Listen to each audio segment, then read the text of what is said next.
പിതാവിന്റെയും പുത്രന്റെയും പരിശുദ്ധാത്മാവിന്റെയും നാമത്തിൽ ആമേൻ. എന്റെ പ്രിയപ്പെട്ടവരെ, ഇന്ന് ജൂൺ 27 ശനിയാഴ്ച. അമ്മേ പരിശുദ്ധ അമ്മേ, അമ്മേ പരിശുദ്ധമേ, ദൈവമാതാവേ, കൃപാസനത്തിലൂടെ ഞങ്ങൾക്കും ഞങ്ങളുടെ ദേശത്തിനും അമ്മ മധ്യസ്ഥം തേടി തന്ന എല്ലാ അനുഗ്രഹങ്ങൾക്കും കൃപകൾക്കും ഞങ്ങളിപ്പോൾ ഹൃദയം നിറഞ്ഞ നന്ദി പറയുന്നു.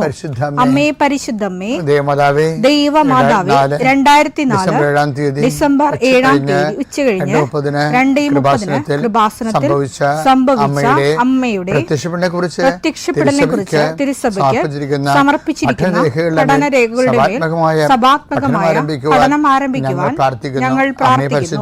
അമ്മേ പരിശുദ്ധമേ, ഭൂസ്വർലോകങ്ങളുടെ രാജ്ഞിയായ അങ്ങേയ്ക്ക് ഭൗമസംരക്ഷണത്തിനായി പ്രപഞ്ചപ്രകൃതിയെ തന്നെ തിരുസഭ പ്രതിഷ്ഠിക്കുവാൻ ഈ പ്രത്യക്ഷീകരണം വഴി ഇടയാക്കണമേ. പരിശുദ്ധമേ, ജപമാല മാതാവേ, സകല കൃപാസനം പ്രാർത്ഥനയോടും ചേർത്ത് ഞങ്ങളിപ്പോൾ പ്രാർത്ഥിക്കുന്ന ഈ കുടുംബത്തിന്റെ പ്രത്യേക നിയോഗം പറ മക്കളെ.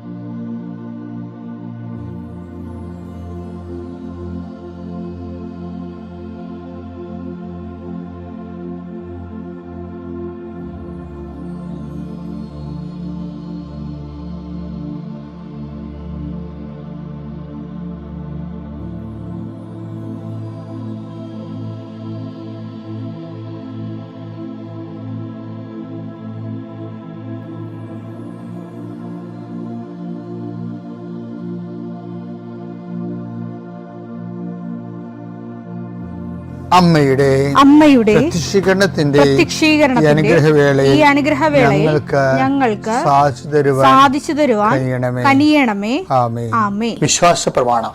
സർവശക്തനായ പിതാവും ആകാശത്തിന്റെയും ഭൂമിയുടെയും സൃഷ്ടാവുമായ ദൈവത്തിൽ ഞാൻ വിശ്വസിക്കുന്നു. അവിടുത്തെ ഏകപുത്രനും ഞങ്ങളുടെ കർത്താവുമായ ഈശോമിശിഹായിലും ഞാൻ വിശ്വസിക്കുന്നു. ഈ പുത്രൻ പരിശുദ്ധാത്മാവിനാൽ ഗർഭസ്ഥനായി കന്യകാമറിയത്തിൽ നിന്ന് പിറന്ന് പൊന്തിയോസ് പീലാത്തോസിന്റെ കാലത്ത് പീഡകൾ സഹിച്ച് കുരിശിൽ തറയ്ക്കപ്പെട്ട് മരിച്ച് അടക്കപ്പെട്ട് പാതാളങ്ങളിൽ ഇറങ്ങി മരിച്ചവരുടെ ഇടയിൽ നിന്ന് 3-ാം നാൾ ഉയർത്ത് സ്വർഗത്തിലേക്ക് എഴുന്നള്ളി സർവശക്തിയുള്ള പിതാവായ ദൈവത്തിന്റെ വലതുഭാഗത്തിരിക്കുന്നു. അവിടെ നിന്ന് ജീവിക്കുന്നവരെയും മരിച്ചവരെയും വിധിക്കുവാൻ വരുമെന്നും ഞാൻ വിശ്വസിക്കുന്നു. പരിശുദ്ധാത്മാവിലും ഞാൻ വിശ്വസിക്കുന്നു. വിശുദ്ധ കത്തോലിക്കാ സഭയിലും പുണ്യവാന്മാരുടെ ഐക്യത്തിലും പാപങ്ങളുടെ മോചനത്തിലും ശരീരത്തിന്റെ ഉയർപ്പിലും നിത്യമായ ജീവിതത്തിലും ഞാൻ വിശ്വസിക്കുന്നു. ആമേൻ. സുഖസ്ഥനായ ഞങ്ങളുടെ പിതാവേ, അങ്ങയുടെ നാമം പൂജിതമാകണമേ. അങ്ങയുടെ രാജ്യം വരണമേ. അങ്ങയുടെ തിരുമനസ് സ്വർഗത്തിലെ പോലെ ഭൂമിയിലും ആകണമേ. അന്നു വേണ്ടുന്ന ആഹാരം ഇന്ന് ഞങ്ങൾക്ക് തരണമേ. ഞങ്ങളോട് തെറ്റ് ചെയ്യുന്നവരോട് ഞങ്ങൾ ക്ഷമിക്കുന്നത് പോലെ ഞങ്ങളുടെ തെറ്റുകൾ ഞങ്ങളോടും ക്ഷമിക്കണമേ. ഞങ്ങളെ പ്രലോഭനത്തിൽ ഉൾപ്പെടുത്തരുതേ, തിന്മയിൽ ഞങ്ങൾ രക്ഷിക്കണമേ. ആമേൻ. നന്മ നിറഞ്ഞ മറിയമേ, സ്വസ്തി. കർത്താവ് അങ്ങയുടെ കൂടെ സ്ത്രീകളിൽ അങ്ങ് അനുഗ്രഹിക്കപ്പെട്ടവളാകുന്നു. അങ്ങയുടെ ഉദരത്തിൻ ഫലമായി ഈശോ അനുഗ്രഹിക്കപ്പെട്ടവനാകുന്നു. പരിശുദ്ധ മറിയമേ, തമ്പുരാന്റെ അമ്മേ, പാപികളായ ഞങ്ങൾക്ക് വേണ്ടി ഇപ്പോഴും ഞങ്ങളുടെ മരണസമയത്തും തമ്പുരാനോട് അപേക്ഷിക്കണമേ. ആമേൻ. കർത്താവേ, നിന്റെ ഉന്നതമായ നാമത്തിന് സ്തോത്രം ചെയ്യുന്നു. കർത്താവേ, നിന്റെ വിശുദ്ധ പൗരോഹിത്യത്തെ മഹത്വപ്പെടുത്തണമേ. കർത്താവെ, സഭയിലുള്ള സാന്നിധ്യം പ്രകടമാക്കണമേ. 40 വർഷം ഞാൻ അർപ്പിച്ച കൃപാനയുടെ യോഗ്യതയാൽ കൃപാസന അൾത്താറെ ജീവനോടെ പ്രത്യക്ഷപ്പെട്ട പരിശുദ്ധ അമ്മയുടെ മാധ്യസ്ഥത്തിലെ ഞാൻ മക്കളെ ആശീർവദിക്കുന്നു. അങ്ങയുടെ മക്കൾ ഇന്ന് യാത്ര ചെയ്യുന്ന ഓരോ ഇടങ്ങളെ സംബന്ധിച്ച് പ്രാർത്ഥിക്കുന്നു. അങ്ങയുടെ മക്കൾ ഇന്ന് കണ്ടുമുട്ടുന്ന ഇടങ്ങളെ സമർപ്പിച്ച് പ്രാർത്ഥിക്കുന്നു. അങ്ങയുടെ മക്കൾ ഇന്ന് കണ്ടുമുട്ടുന്ന ഇടങ്ങളെ, കണ്ടുമുട്ടുന്ന വിഷയങ്ങൾ, സംസാരിക്കാൻ പോകുന്ന വിഷയങ്ങൾ, ആ സംസാരിക്കാൻ പോകുന്ന വിഷയങ്ങൾക്ക് ഒരു തീരുമാനം കിട്ടാൻ വേണ്ടി ഇന്ന് തീരുമാനം ഉണ്ടാകണമെന്ന് ആഗ്രഹിച്ച് പ്രാർത്ഥിക്കുന്നവരുണ്ട്. അവരെ സമർപ്പിച്ച് പ്രാർത്ഥിക്കുന്നു. കർത്താവേ, ഈ പ്രാർത്ഥന കൊണ്ട് ജീവിക്കുന്ന അനേകം മക്കളുണ്ട്. ഈ പ്രാർത്ഥന കൊണ്ട് തങ്ങളുടെ ജീവിതം തുടങ്ങുന്ന മക്കളുണ്ട്. ഉടമ്പടി പ്രാർത്ഥന ചൊല്ലിക്കൊണ്ട് അവസാനിപ്പിക്കുന്ന ജീവിതം സമാപിക്കുന്നവരുണ്ട്. അപ്പം അങ്ങനെ ഓരോ ദിവസത്തെ ജീവിതവും അങ്ങനെ എല്ലാം ആത്മാർത്ഥമായി പ്രാർത്ഥിക്കണം. കർത്താവേ, ഈശോയെ, ഏത് വിഷയത്തിന് വേണ്ടിയാണ് ഏത് കുടുംബം ഇപ്പോഴ് നിരാലംബമായിരിക്കുന്നത്, തങ്ങളെ രക്ഷിക്കാനോ സഹായിക്കാനോ ഈ സമയത്ത് ആരുമില്ലല്ലോ എന്ന് ഓർത്ത് വിഷമിക്കുന്നവരുണ്ട്. മക്കളെല്ലാം വിദേശ രാജ്യങ്ങളിലും ബന്ധപ്പെട്ടവർ വിദേശ രാജ്യങ്ങളിൽ രോഗികളായി കിടന്നിട്ട് നാട്ടിലുള്ളവർ അവരോർത്ത് കൈയും കാലോട്ട് അടിക്കണ പോലെ വിഷമിക്കുന്നവരുണ്ട്. അവരെയെല്ലാം അമ്മേ, സഞ്ചാരി മാതാവേ, സമയത്തിൻ്റെ അധികാരി, ഈ ഒറ്റ പ്രാർത്ഥന കൊണ്ട് ഞങ്ങളുടെ കൺമുൻപിൽ നിന്ന് മറഞ്ഞ് അന്യരാജ്യങ്ങളിൽ വേദനപ്പെടുന്ന ഞങ്ങളുടെ ബന്ധുക്കളെ നീ സ്പർശിക്കണം. കൂട്ടുകാരെ, ഞങ്ങളുടെ പ്രാർത്ഥന ആവശ്യപ്പെട്ടുള്ളവരെ നീ സ്പർശിക്കണം.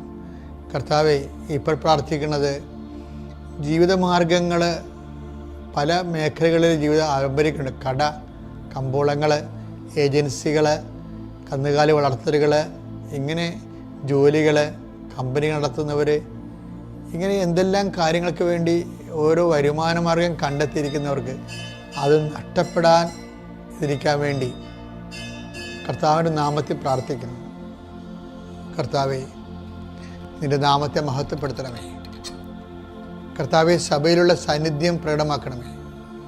അമ്മേ, പരിശുദ്ധമ്മേ, ദേവമാതാവേ, ആരെല്ലാം ഇപ്പോൾ ഉണർന്നിരുന്ന് പ്രാർത്ഥിച്ച് ഈ പ്രാർത്ഥനയോട് ചേരുന്നുണ്ടോ, ആരെല്ലാം ഈ പ്രാർത്ഥനയിൽ ആശ്രയിക്കുന്നുണ്ടോ, അവരെ എല്ലാം നീ ആശീർവദിക്കണം. എൻ്റെ കർത്താവിൻ്റെ ഉന്നതമായ നാമത്തിൽ, സഭയുടെ അധികാരത്തിൽ, കുരിശിൻ്റെ അടയാളത്തിൽ, ദൈവത്തിൻ്റെ ശക്തിയാൽ ഈ ദിവസം കർത്താവ് നിങ്ങളെ അനുഗ്രഹിക്കുകയും ആശ്വസിപ്പിക്കുകയും ചെയ്യട്ടെ. എൻ്റെ പ്രിയപ്പെട്ടവരെ, പിന്നെ യോഹന്നാൻ 6:6 വചനമുണ്ട്. വേറൊരു വചനമായിട്ട് കണക്ട് ചെയ്ത് തരാം. അപ്പം നിങ്ങൾക്ക് കുറച്ചുകൂടി ഉൾക്കാഴ്ച കിട്ടും. യോഹന്നാൻ 6:6 എടുത്തേ. അവനെ പരീക്ഷിക്കാനാണ് യേശു ഇങ്ങനെ ചോദിച്ചത്. അവനെ പരീക്ഷിക്കാനാണ് ഈശോ അങ്ങനെ പറയണത്. നിങ്ങൾ തന്നെ അപ്പം കൊടുക്കാൻ പറയണം. പക്ഷെ നിങ്ങൾ തന്നെ അപ്പം കൊടുക്കാൻ ഈശോ ഉദ്ദേശിക്കുന്നില്ലായിരുന്നു. എന്താ കാര്യം? എന്ത് ചെയ്യണമെന്ന് അത് വായിച്ചേ. യോഹന്നാൻ 6:6 എന്തു ചെയ്യണമെന്ന് യേശു നേരത്തെ മനസ്സിൽ കരുതിയിരുന്നു. യേശു നേരത്തെ മനസ്സിൽ കരുതിയിരുന്നു. അപ്പം ഇത് സിമ്പിളായിട്ട് എല്ലാ പ്രഭാഷകന്മാരൊക്കെ ഇടയ്ക്ക് പറയുന്നൊരു വചനമാണ്. കാര്യം നമ്മൾ ഉൾക്കൊള്ളപ്പെടേണ്ട കാര്യമില്ല. നമ്മൾ എന്ത് ചെയ്യണമെന്നുള്ളത് കർത്താവിന് നമ്മളെക്കുറിച്ചൊരു കരുതലും പദ്ധതിയൊക്കെ ഉണ്ട്. അങ്ങനെ പറയാറുണ്ട്. ശരിക്കും പ്രഭാഷകർ പറയാറുണ്ട്. ഞാനിവിടെ അതല്ല പറയാൻ ഉദ്ദേശിക്കണത്. ഞാൻ ഉദ്ദേശിക്കണമെന്ന് വെച്ച് കഴിഞ്ഞാൽ, ഇപ്പം മനസ്സിൽ കരുതിയിരുന്നെന്ന സംഭവമില്ലേ, എന്താണ്? എന്ത് ചെയ്യണമെന്ന് യേശു നേരത്തെ മനസ്സിൽ കരുതിയിരുന്നു. അപ്പോൾ ഈ വിഷയത്തിൻ്റെ 2 വാക്കുകൾ പ്രധാനപ്പെട്ട. ഒന്ന് നേരത്തെ, അതായത് നമ്മുടെ ജീവിതത്തിൽ ഒരു പ്രശ്നം ഉണ്ടാകണമെന്ന് മുമ്പ് തന്നെ ആൻസർ ഉണ്ടെന്നതിൻ്റെ അർത്ഥമേ. നമ്മുടെ ജീവിതത്തിലൊരു പ്രശ്നം, ഇപ്പം നിൻ്റെ ജീവിതത്തിലൊരു പ്രശ്നം, ഇപ്പം നിൻ്റെ ഭാര്യയുമായിട്ട് നീ വഴക്കിട്ടിരിക്കുകയാണ്, ഭർത്താവുമായിട്ട് അകന്നിരിക്കുകയാണ്, ഒരു പ്രശ്നം ഉണ്ടായി. ഇതിനൊരു പരിഹാരം ഈശോയുടെ മനസ്സിലുണ്ട്. ഇതിനെന്തെങ്ങനെ ഇത് പരിഹരിക്കേണ്ടതെന്ന് ഈശോയ്ക്ക് നീ കല്യാണം കഴിക്കണ മുമ്പ് തന്നെ ഈ വിഷയത്തെക്കുറിച്ച് ഐഡിയ ഉണ്ട്. അപ്പോൾ ഒരു പ്രശ്നം ഉണ്ടാകുമ്പോൾ ചാടരുത്.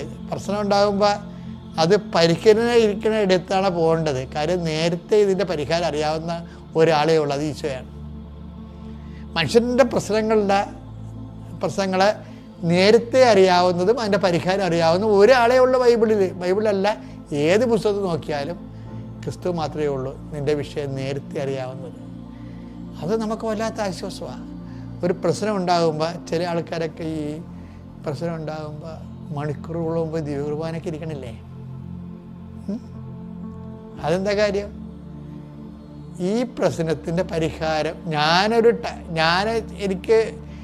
എപ്പോഴും ഈശോനെ ആകാര്യത്തിൽ വട്ട വരച്ച് നിർത്തുന്ന ആളാണ്. ഞാൻ പറഞ്ഞു, ജീസസ്, യു നോ, നിനക്കറിയാം ഈ പ്രശ്നത്തിൻ്റെ പരിഹാരം എന്താണെന്നുള്ളത് അറിയാം. ഞാൻ ചാടിക്കയറി വല്ല പരിഹാരം ചെയ്ത് കുളവാക്കേണ്ട കാര്യമില്ല. അതുകൊണ്ട് ഇത്രയും വേഗം ഈ വിഷയത്തിൻ്റെ മേൽ ത്രെഡ് എനിക്ക് തരണം, നീ ഈ വിഷയം ഇടപെട്ടണം. അപ്പോൾ എന്നുവെച്ചാൽ എന്താ വിഷയം എന്ന് വെച്ചാൽ, നമ്മളുടെ ഒരു വിഷയത്തിൽ അതുണ്ടാകുന്നതിന് വർഷങ്ങൾക്ക് മുമ്പേ അതിൻ്റെ പരിഹാരം കർത്താവിൻ്റെ മനസ്സിലുണ്ട്. ഇനി വേറെ ഒരു സംഭവമുണ്ട്, അത് ഇടിവെട്ട എന്ന് വെച്ചാൽ ഈ കർത്താവിൻ്റെ മനസ്സിലുള്ളത് നമ്മൾ കർത്താവുമായിട്ട് ഒരു റിലേഷൻ, ഒരു ബന്ധമുണ്ടല്ലോ. എന്താ പറയണത്? കർത്താവിനോട് യോജിക്കുന്നവൻ അവനോടുകൂടെ ആവചനെടുത്തേ 1 കൊരിന്തോസ് 6:17. 1 കൊരിന്തോസ് 6:17. കർത്താവുമായി സംയോജിക്കുന്നവൻ അവിടുത്തോട് ഏക ആത്മാവായി തീരുന്നു. കർത്താവുമായി നമുക്ക് സംയോജിക്കണമെങ്കിൽ ഉള്ളൊരു കുഴപ്പമെന്ന് പറയണത്, അത് ഒരു ടെക്നിക്കൽ പ്രോബ്ലമാണത്. കാര്യം ദൈവം ആത്മാവാണ്. അതാണ് ഒരു വചനം എടുത്തേ. യോഹന്നാൻ 4:24. യോഹന്നാൻ 4:24. ദൈവം ആത്മാവാണ്. ദൈവം ആത്മാവാണ്. അവിടുത്തെ ആരാധിക്കുന്നവർ ആത്മാവിലും സത്യത്തിലുമാണ് ആരാധിക്കേണ്ടത്. ഇത് ഒരു സീരിയസ് ആയിട്ടുള്ള ഒരു താക്കോലാണ് ശരിക്കും. കാര്യം കർത്താവിനോട് യോജിക്കുന്നവൻ അവനോടുകൂടെ ഏകാത്മാവായി തീരണമെന്ന് ഇപ്പം 1 കൊരിന്തോസ് 6:17 പറഞ്ഞില്ലേ. ഇനി കർത്താവുമായിട്ട് യോജിക്കണമെങ്കിൽ എന്ത് ചെയ്യണം? നമ്മുടെ ജഡത്തിൽ യോജിക്കാൻ പറ്റത്തില്ല. കാര്യം ദൈവം ആത്മാവായതുകൊണ്ടാണ്. അപ്പോൾ പിന്നെ എന്ത് ചെയ്യും? നമ്മളും ആത്മാവായി മാറണം. നമ്മളെങ്ങനെ ആത്മാവായി മാറും? നമ്മൾ പരിശുദ്ധാത്മാവിനാൽ കഴിഞ്ഞ ദിവസം പറഞ്ഞില്ലേ, വാട്ട് സ്പിരിറ്റ് ലീഡ്സ് യു. നമ്മൾ ഏത് ആത്മാവിനാൽ നയിക്കപ്പെടുന്നതെന്ന് ചോദിക്കണത്. നമ്മൾ പരിശുദ്ധാത്മാവിലാണ് നയിക്കപ്പെടുന്നതെങ്കിൽ നമ്മളിലുള്ള പരിശുദ്ധാത്മാവായിരിക്കും കർത്താവുമായിട്ട് യോജിക്കുന്നത്. അതാണ് ഭയങ്കര സിമ്പിളാണിത്, അത്ര കോംപ്ലിക്കേറ്റഡ് ഒന്നുമില്ല. അതായത് എന്താ വിഷയം എന്ന് പറഞ്ഞു കഴിഞ്ഞാൽ, ഇപ്പം കഴിഞ്ഞ ദിവസങ്ങളുടെ ഒരു സാക്ഷ്യം ഉണ്ടായി. ഞാനത് ചൊവ്വാഴ്ച പറയും. എനിക്ക് ഒരു മോള് സാക്ഷ്യം പറഞ്ഞതാണ്. അപ്പം അവൾ എന്നോട് ചോദിച്ചത്, ഞാൻ ആൾക്കാരെ അവൾ എന്നെ കാണാൻ വന്നപ്പോൾ എന്നോട് ചോദിച്ചത്, ഈ തീരുമാനം ഞാൻ എടുക്കണമെന്ന് വെച്ചാൽ എനിക്കൊരു കൺഫ്യൂഷൻ തോന്നണമെന്ന് ചോദിച്ചു. അച്ഛന് വേറെ വല്ല മെസ്സേജ് ഉണ്ടോ എന്ന് എന്നോട് ചോദിച്ചു. ഇപ്പോഴത്തെ കുഞ്ഞുങ്ങളെന്നൊക്കെ പറയണത് കർത്താവിനെ അറിയാവുന്നവർക്ക് നല്ലവണ്ണം അറിയാം. അവർക്ക് ആരോടാണ് ചോദിക്കണത്, എന്താണ് ചോദിക്കണമെന്നൊക്കെ അറിയാം. ഭയങ്കര സ്റ്റാൻഡേർഡ് ക്വസ്റ്റ്യനാണ് ചോദിച്ചത്. ഇതിന് വേറെ വല്ല ദൈവത്തിൻ്റെ മനസ്സിൽ എന്ത് പറയണമെന്നാണ് എന്നോട് ചോദിച്ചത്. അപ്പോൾ അവൾ അങ്ങനെ ചോദിച്ചു കഴിഞ്ഞാൽ പിന്നെ എന്ത് ചെയ്യും? അവർക്ക് ഗൈഡ് ചെയ്യാതിരിക്കാൻ പറ്റത്തില്ല. കാര്യം അവരെ ഗൈഡ് ചെയ്യാനാണ് ഈ പട്ടം മേടിച്ചിരിക്കുന്നത്. അല്ലാതെ പെരുന്നാൾ നടത്താനും വിലപട നടത്താനും മാത്രമല്ല. ഞാനങ്ങനെ ആക്ഷേപിച്ച് സംസാരിക്കുകയല്ല. പട്ടത്തിന് ഒരു മനുഷ്യൻ്റെ ജീവിതത്തിൽ ദൈവത്തിലേക്ക് അവരെ നയിക്കുകയും ദൈവത്തിൽ അവർ ജീവിക്കുമ്പോൾ ഉണ്ടാകുന്ന പ്രശ്നങ്ങളെ ദൈവികമായിട്ടും സുവിശേഷപരമായിട്ടും അവരെ മറുപടി പറയാൻ, അവരെ ഗൈഡ് ചെയ്യാൻ അപ്പോഴാണ് നമ്മൾ പുരോഹിതനാകണത്, അവിടെ മുമ്പേ പോണത്. അപ്പോൾ അത് നമ്മുടെ ബാധ്യതയാണ് ശരിക്കും. കുഞ്ഞ് പറഞ്ഞ് എനിക്ക് ഭയങ്കര ഇഷ്ടപ്പെട്ടു. ഞാൻ പറയാൻ മോളേന്ന് പറഞ്ഞു. ഞാനെന്താ ചെയ്യണത്? ഞാൻ മാതാവിൻ്റെ അടുത്ത് പോയി, കർത്താരെ വന്ന് നിങ്ങൾ കാണുന്നതാണ്. ഞാൻ മാതാവിൻ്റെ അടുത്ത് പോയി നെറ്റി വെക്കും. നെറ്റി വെക്കണമെന്ന് പറഞ്ഞു കഴിഞ്ഞാൽ അർത്ഥം എന്താണ്? നമ്മുടെ തല സമർപ്പിക്കണമാണ്. പിന്നെ ഇനി എപ്പോൾ പറഞ്ഞാൽ നമുക്ക് സമർപ്പിക്കാനൊന്നും ഇല്ല. നമ്മുടെ സർവാംഗം, നമ്മുടെ ഇച്ഛാശക്തി, ആഗ്രഹം, താല്പര്യങ്ങൾ എല്ലാം നമ്മൾ അങ്ങനെ അടിയറ വെക്കും. നെറ്റി മാതാവിൻ്റെ ചില്ലെ കൊണ്ട് തല വെക്കത്തില്ലേ? എന്നുവെച്ചാൽ അമ്മേ എല്ലാം അടിയറ വെച്ചിരിക്കുകയാണ്. അമ്മയാണ് ഇനി ഈ വിഷയം ഏറ്റെടുക്കേണ്ടത്. അമ്മയുടെ മധ്യസ്ഥത്തിലാണ് പിന്നെ കർത്താവിൻ്റെ കാര്യങ്ങൾ വന്ന് വീഴുന്നത്. അത് നിങ്ങൾ കാണുന്ന ആൾക്കാരെ കാണുന്നതല്ലേ? അമ്മയുടെ മധ്യസ്ഥവുമായിട്ട് ആൾക്കാരെ കർത്താവിൻ്റെ കാൽക്കൽ വന്ന് വീഴും. അപ്പം ഞാൻ അതുപോലെ തന്നെ ചെയ്ത് ഞാൻ പറഞ്ഞു, മോളോട് സമാധാനം പറയണം, അവളോട് സമാധാനം പറയണം. അവൾക്ക് എന്ത് മറുപടിയാണ് കൊടുക്കേണ്ടത്? ഞാൻ തിരിച്ചു വന്ന് ആളോട് ചോദിച്ചു, മകളെ ഏതെങ്കിലും നമ്പർ നീ മനസ്സിൽ വിചാരിക്കാൻ പറഞ്ഞു. ഏതെങ്കിലും നമ്പർ നീ മനസ്സിൽ വിചാരിക്കാൻ പറഞ്ഞു. അപ്പോൾ അവളത് വിചാരിച്ചു. അപ്പോൾ എന്നോട് പറയരുതെന്ന് ഞാൻ പറഞ്ഞിട്ടില്ല. അപ്പം ഞാൻ അതിനുശേഷം അവളോട് ചോദിച്ചു, കുഞ്ഞ് വിചാരിച്ച നമ്പർ 14 അല്ലേ? അപ്പം അതേ എന്ന് പറഞ്ഞു. ഞാൻ പറഞ്ഞു ഓക്കെ. അപ്പോൾ അത് വിൽ ഓഫ് ഗോഡാണ്.